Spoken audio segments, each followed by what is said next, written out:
Thank you. Welcome. As a courtesy to your fellow media members, as well as the coaches and the student athletes, please silence your cell phones. We ask that you provide your name, your media affiliation, and who you're directing your question to each time you ask a question during the press conference. If you're joining on Zoom, please use the raise hand function for your questions. We will address your questions in the room first and then on Zoom. Recording press conferences on cell phones or cameras is strictly prohibited. Joining us on the dais from Notre Dame are junior Hannah Hidalgo, graduate Vanessa De Jesus, and senior KK Bransford, along with head coach Niele Ivey. After an opening statement from Coach Ivey, we will take questions for the student athletes first and then to the head coach. I would just first like to say that this is all God. This is all God. I've prayed for this moment, especially this year. This group, we believed in each other. We trusted each other. And this group, we're so close-knit, but all glory and honor to God, because this is just amazing. It's the only thing I can say. This is an incredible moment for this program, for this team, and for myself. This group gives me so much joy. I have so much joy coaching this group. And it's so amazing and rewarding to watch them reach beyond their potential, to watch them come together, to watch them continue to grow and develop the way that we've developed this season together. And I'm just so proud of this group. But again, we're excited to keep dancing, survive in advance. We came prepared, we came ready. We were confident from the beginning of this game. We had so much balance in this game. There's incredible effort offensively, defensively. Ohio State's great team, obviously on the road, really tough environment, and we pulled through and just had an incredible game. So again, I'm just excited to continue playing, and a credit to this group because they're just amazing. Coaches. Kyle Smedley with the South Bend Tribune. Hannah, you've kind of talked all year about how this team has gone through adversity and trying to fight through that. You guys go down 11-0, weren't phased, come back. Why do you think this team does hard things so well? Yeah, well, first and foremost, I always want to keep Christ first because he's the reason that we got here, just like Coach Ivey said. And so I give all glory to him just to be able to be in this position and to keep dancing, because nobody believed in us. But I think, like you said, we've been through these moments. We've been through moments where we've had rough starts and we had to crawl back, And because of that adversity, because of, how we started this season, we've been able to figure it out, And I'm so glad that we went through the adversity that we did in the beginning of the season because right now is when it counts the most, and we're being able to figure it out. For both KK and Vanessa, again, when you guys are down like that early, the coach called a timeout. You guys kind of regathered yourselves and seemed like maybe your old selves after that. How were you both able to, and this team able to kind of weather that early storm and just push through it? KK, you could go first. Yeah, no, I think that us staying together, I think our experience, a lot of us are seniors and grads, and we have that experience. Like Hannah said, we've been through adversity throughout this whole entire season. So remembering that and knowing that it's a game of runs, it's a long game, that's the first couple minutes, and then we had to just sustain it. Yeah, just to add on to what KK said, we knew it's a game of runs, and coming into this game, we knew they were a really good team. We knew they were going to come out hot, and for us, it's just facing that adversity and just knowing that we'll have our time and just stepping up when we needed to.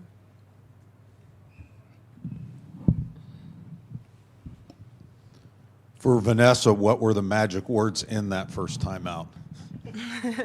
I think for us, not settling in, staying poised. There's a lot of crowd. They have a lot of good fans here, and we knew this was a big game coming in. So for us, it's just taking a breath, staying patient, and knowing that we put the work in. So just going out there and playing at Notre Dame.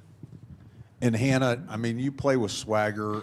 Your teammates really played with swagger today. They stepped up. Can you speak to the support you got around you today? Oh, yeah. I think I can't do anything without my teammates, and just the ability to step up in these big moments, and everybody contributed in some way.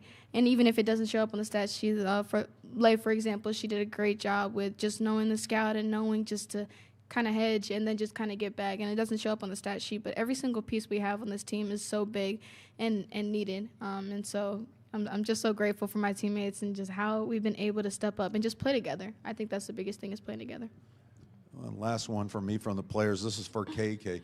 You know, Ohio State had a 10-0 run in the third quarter.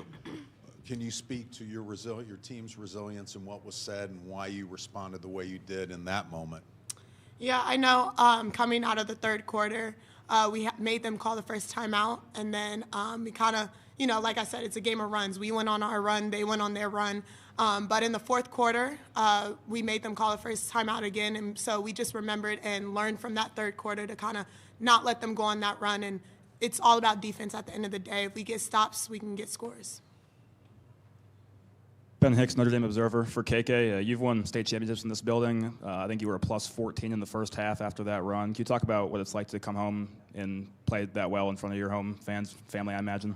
Yeah, no, it means everything. I had a lot of fans out there. My high school team was out there. So just to be able to play in front of them, to see my family, my sister, my brother, this whole trip has been amazing. So like Hannah said in the beginning, I wouldn't be here without God. So I just thank God each and every day for that.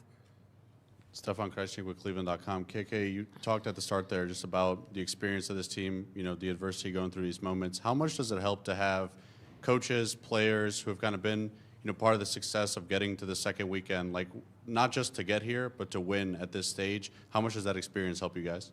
I mean, it helps a lot. Like I said, we know what it's like to be in the tournament. We know what it's like to be down and fight back. So just having that experience, staying together, I feel like along with the experience, us just being such a close-knit group helps a lot too. So those two combined, I feel like we can go anywhere with that. Hannah, for you, what did you kind of see coming into this game, whether it be the scout or whatnot, to kind of get the opportunities to force the turnovers you guys did? I think it was 21 turnovers for Ohio State, and you had 8 steals there. And did you know at the end of the game that you were 2 steals away from a triple-double? No, I don't really ever know my stats. I'm out there hooping. But we knew that Ohio State want to play fast. Like, they're an extremely fast team. They're top with like turning the ball over and then points off turnovers.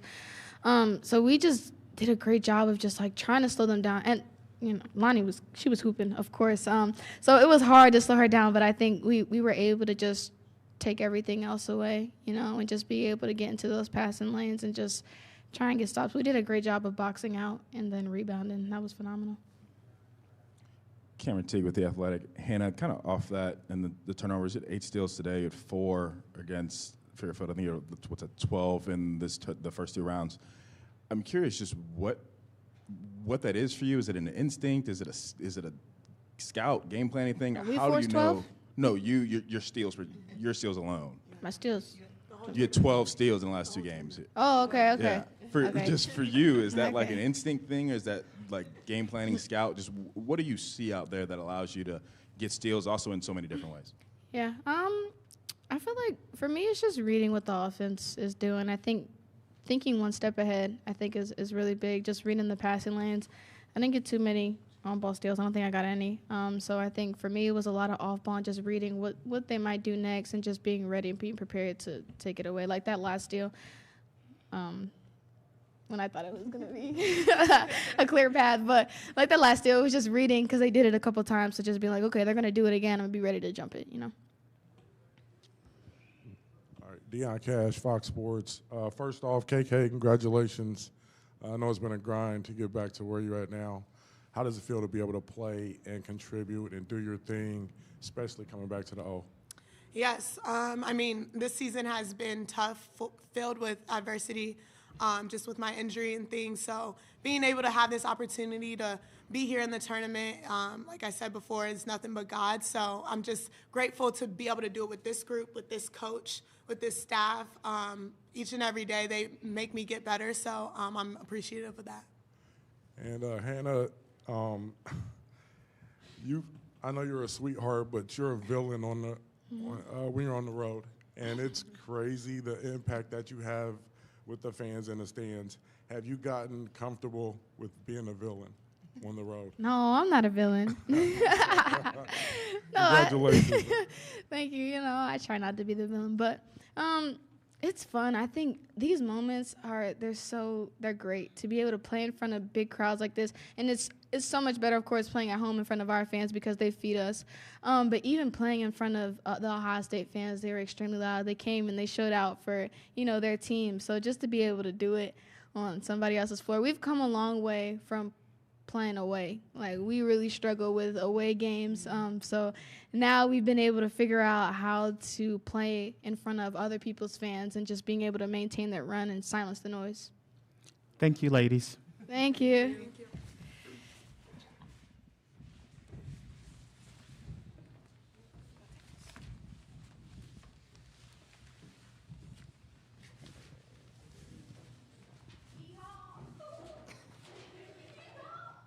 And are we ready for questions for Coach Ivey? Coach, Michael Presti, NCAA.com. I don't know if you would call this an upset, but it was a lower seed beating a higher seed, and this tournament, until this afternoon, has had very few of those. How important is it that tournaments have moments like this? Yeah, I think it's great. I think it's great for the game. I think it's great for our game, and I thought, for us just being the underdog, sometimes, obviously it was a magical game for us, but I think, again, just having this type of upset, and again, like you said, we don't feel it's an upset, but having the lower seed team win, especially on the road, I think is great for the game. Just shows all the parity that's in women's basketball. Yeah, Rob Aller, Columbus Dispatch. On a scale of 1 to 5, 5 being the most, how tough is this team? Ooh, 5. This group is really tough. We've worked to get to this point as well. Like Hannah mentioned, like, we've really grown, and the toughness area for us was not strong early on, and I talked about it a lot, like our consistency. We had some really tough losses. We had to learn a lot. This group, they had to learn each other, and I had to learn this group. So we've really fought through the adversity of the season, and really the last several weeks have become more tough. And that's just with our defenses, with our rebounding. It's our intensity that we've shown up with, but it has grown over time this season. Joe Reedy, Associated Press. With where you guys were in the middle of January to now win, I think it's 11 of 13, and this is your 15th straight trip to the Sweet 16. Just how satisfying is that? So satisfying. I'm so grateful, and to do it with this group. I've talked about it a lot. They give me a lot of joy. I love coming to work every day working with this group. They're such an incredible group of young women. They work so hard. They love each other. It's just great energy, great vibes. But again, it's hard getting to this point. It is really hard to get past the first and second rounds. And so to be able to do it with this group that I love so much is amazing. I'm really super satisfying. I'm really grateful. I'm so excited and proud of our team.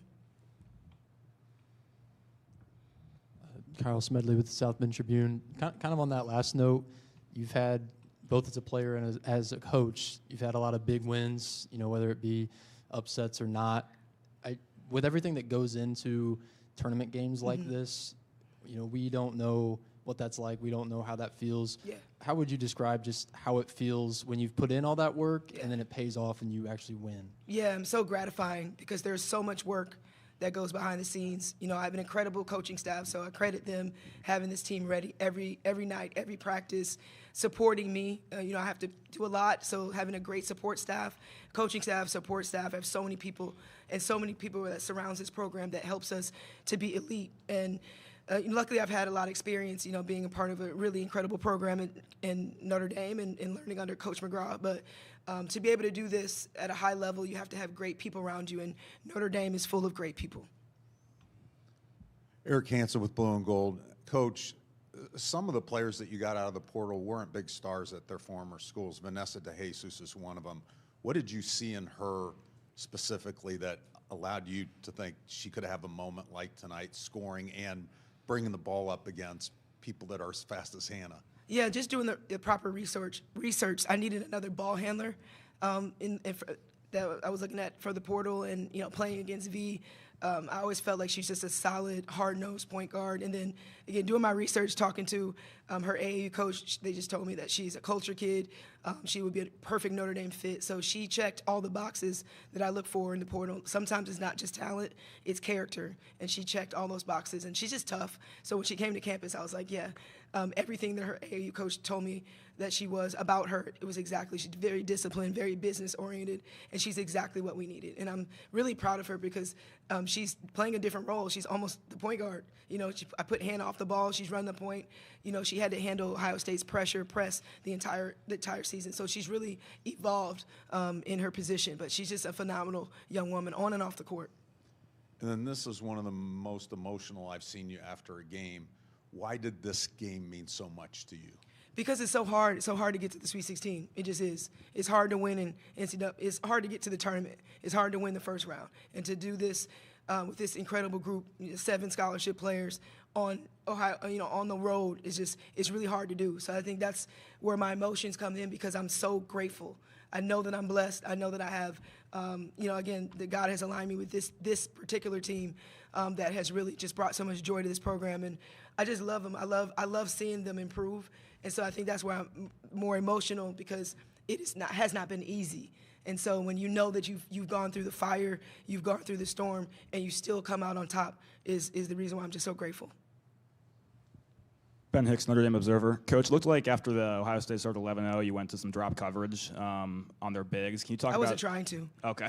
Can you just talk about whatever decision you did make and how that slowed down, I guess, Jelani from getting downhill a little bit? Yeah, it's funny just because I was looking to try to ice her, keep her on one side of the floor. You have to change it up because she's an amazing guard, hit 41 points. So I was just trying to throw some different things at her. So sometimes it was drop, sometimes we switched. Second half, we got a little bit of foul trouble, so I put more size on her and had Cass guarding her. But we did try to change up the ball screen coverage. Deion Cash, Fox Sports. Congratulations again. You had 3 great players up here, but 2 that wasn't up here really made a huge impact. Prospect and Moore, talk about them a little bit. Absolutely. For us. Ayana's been playing incredible basketball. She's shooting such a high percentage from 3. She has really turned it on in February. Just getting comfortable. She was injured, had surgery early in the season, and I feel like in February she really got comfortable. Worked her way into the starting lineup and has really been a key to our success. A floor spacer, but also her experience, her poise has been tremendous. So she's been an incredible bonus for us. And then Cass, I can't say enough about Cass. It's the reason why she's ACC most improved. She's come back. She runs through a wall for me. She runs through the wall for this team. She plays every position that you can play on the court as far as defensively. Offensively, she's worked on every aspect of her game. But for me, she's a pro. She knows she's very, very business oriented, and she just does whatever this team needs. And those 2 are just a big piece of our success. And just her consistency. Ayana's very consistent, and Cass has been extremely consistent. But I feel like because Cass is also a 2-way player, I don't think we talk about her enough, that she can really defend. I had her at the 5 a lot, playing the center. She's guarding, 6'6" post players. So she's just tremendous. Her versatility is unmatched. Last question. Stefan Kreisnig with Cleveland.com. Coach, you talked there earlier just about how hard it is to get to the Sweet 16. This program has done it consistently, though. Why do you think that is? Why do you think Notre Dame is consistently able to get to this point and win in games like this? Yeah, I mean, it's a standard that we have at Notre Dame. It's a standard that I've been a part of as a player since '96. And no matter what, no matter our seed, no matter our road, we're gonna come in with that mindset. I've got obviously been in the NCAA tournament as a player, so I know. We have the blueprint of that, but it's that standard of excellence that we're always trying to get back to. Thank you, Coach Ivey. Thank you. Hammond Communications will post a recording of this press conference and transcript.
This is just a reminder as a courtesy for our fellow media members, the coaches and student athletes to please silence your cell phones. Provide your name, media affiliation, who you're directing your questions to each time you ask the question. If you're joining via Zoom, please use the raise hand function for questions. Recording the press conference on cell phones and cameras is strictly prohibited. Joining us on dais from Ohio State, we have sophomores Elsa Limla and Jelani Cambridge, along with head coach Kevin McGuff. After the opening statement from Coach McGuff, we will take questions for the student athletes first and followed by Coach McGuff. Yeah, we can go right to questions. First questions for student athletes. Thanks for the time. Thomas Costello, Langer and Holy Land. Jelani, I wanted to ask you about Chance and what Chance meant to just your team in your 2 years at Ohio State. Everything. She's a great leader. Led us through, getting to where we were both the 2 years that she was here. I wouldn't trade the world for playing with her. I'll do it again in every lifetime if I get a chance. I love her to death, and I wish her the best and success and that she does in her career. Dan Hope from 11 Warriors. For Jelani, when you have a game like that, score 41 points, I mean, do you come out of it feeling like you could have done anything else, or, is it just frustrating? 41 doesn't matter with an L. You want to win. I could have scored 0 and got a win. I would have been satisfied. It looked like at times in the game you were hurting. Were you dealing with an injury, or was that just, getting fouled, getting contact? Basketball's basketball. It's a very high contact sport, so I think it's going to happen, but can you play through it? And I was able to play through it today.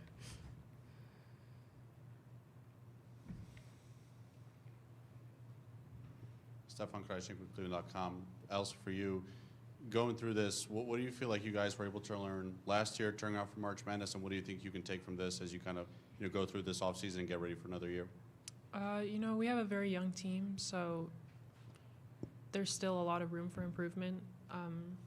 I think we just need to take what our coach has been saying after each of our games all year and just improve on those points so that we can, get to the same position next year with the same team and win. Brianna McKay, Columbus Dispatch. Jelani, there was just a lot of turnovers in this game. What was it about Notre Dame's defense that kind of kept the whole offense kind of off balance, and how much did it hurt getting those early turnovers? We just weren't taking care of the ball. It's Notre Dame, but we've been dealing with that all season, just not taking care of the ball.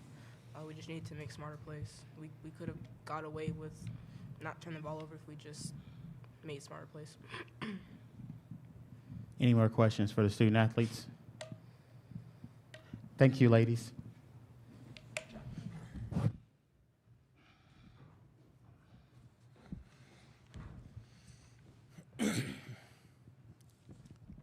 Cameron Teague with The Athletic. Kevin, obviously, every year is different, but what do you see? I know, obviously, you lose 3 home games in a row like this. What do you see? Maybe you have to adjust with the program or how you want to do things, or just what do you look at there? Yeah, looking tonight specifically, I think it was turnovers. We got killed, and usually we win the points off turnover. Tonight it was 25-25, but that's certainly the most points we've given up off turnovers all year, and we had too many live ball turnovers, and Notre Dame just really made us pay. They've got a lot of easy baskets in transition because of that, and we just couldn't overcome it. Rob Aller, Columbus Dispatch. In the want-to statistics, it's like they dominated every one of those. How much is toughness? Did that show up tonight? Lack of, or just down low, just in general? The aggressiveness, it seemed like they took it to you a little bit. Yeah, certainly, like I said, it started with turnovers, which they really made us pay. And, Hannah had, I think, 8 steals, but we gave up. When you're giving up layups off of turnovers, it's just really hard to overcome. And, I thought in the half court defensively, we could have won the game that way, and everything else. But when they're getting layups off live ball turnovers, we just couldn't overcome it. And got to give them credit. I thought their defense was really good, and it created those turnovers. But we were going to have to play a much cleaner game than we played, and not turn the ball over if we were going to win the game, and we didn't do it. Gabe Aker with the Lantern. Kevin, just in the first half alone, only 4 3-pointers attempted. I think you finished with 15, which is the second lowest on the season. How much of that was just the game plan going into it, and then how much of that was just Notre Dame's defense within the game and adjusting to that? Well, I thought the other thing outside of us turning the ball over is we had stretches where we made the extra pass, which led to a lot of great shots. But then we had stretches where we didn't make the extra pass, and the offense got stagnant. And it was during those times that we didn't get a lot of threes, and we didn't get a lot of good shots. And I would say that's probably the two biggest things, is just the offense stagnating and turning the ball over that really, really hurt us tonight. Coach Stefan Krajcik with Cleveland.com. When Coach Ivey and the Notre Dame players were here, they were talking a bit about their experience of making the Sweet 16, winning in a round of 32, and what they were able to learn from that. I guess when you got a young team coming back, what do you think they can learn from losing in a game like this and being able to kind of use that experience to flip the momentum and get to the second weekend? Yeah, I think that at this time of year, high-level execution has got to be a part of the equation to winning, and I think they executed better than we did, and our lack of execution led to turnovers and not enough good looks at the basket. And I think that's one of the things we got to learn. Like, our execution just at times was really poor, and I thought theirs was better. And they executed. It led to more positive things than what we got. Marcus Hartman from Press Pros Magazine. Maybe your mind is not on this yet, but Elsa mentions that you guys are young. You have a lot of people coming back. These days, that doesn't necessarily guarantee anything. Yep. How do you approach going into the offseason and knowing that there's pieces there, but sometimes there can be kind of a moving target with your roster? Yeah, no, it is what it is in this day and age, of course. And we really, obviously, I like every person. Every kid we have in the program is a great kid. We have high character kids, but to your point, we have a lot of good young talented players as well. And I think if we can keep this core of this group together and keep growing and getting better, we could really end up in some great places. But it's just not easy as saying that. I think everybody likes being here and all that, but there's other factors in this day and age, and we'll start to obviously dive into those as soon as possible. Connor New with the Lantern. Coach, just kind of walk me through what it means to you having a player like Jelani Cambridge be able to score 41 points, tying like her high. What does that mean to you with this game today? Well, Jelani's obviously an incredible player, and she's a great kid, and we obviously love having her here, and we rely on her quite a bit. And she's also extremely competitive, and I think everyone could see she gave it everything she had tonight. And we came up short as a team, but it certainly wasn't for what Jelani was giving us and contributing to. Last question for Coach McGuff. Sure, no, you're good. To follow up on that, Coach, you've seen Jelani go through an offseason now of coming off a difficult loss, and what did you see from her last year to kind of be able to take another step forward, and what do you think she can learn from a game like this, a season like this? Yeah, I think the biggest thing from like last year to this year is. One, I think this year she made everybody around her better. She was obviously great in her own right, created a lot of shots and opportunities. She was also really good with her voice this year, and I think she's got to probably, with Chance leaving, she's got to take another step there and really continue to be a great leader. And she did. She took a step. She talked to her teammate. She led in the locker room, in the huddles, on the court, more than she did her freshman year. And I think she's got to take another step with that next year for us to continue to get better. Thank you, Coach McGuff. Thanks. This is just a reminder, the Hammond community